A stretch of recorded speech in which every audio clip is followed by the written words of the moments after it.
As a captain on board our vessel, every day brings a new adventure. My role is not just a job. It's a lifestyle that combines leadership, teamwork, and love for the open sea. Being a chief engineer on board a vessel is not just about managing operations.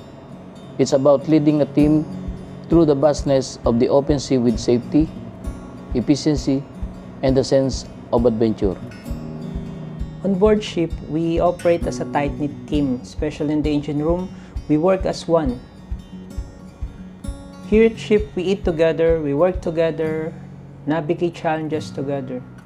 As we all know, we the seafarers are very, very far away from home. So, the camaraderie we build at sea is unlike any other. My day begins with a comprehensive review of the ship's operations. From navigation to safety, every detail matters. Ensuring the well-being of our crew and the smooth journey of our cargo is my top priority.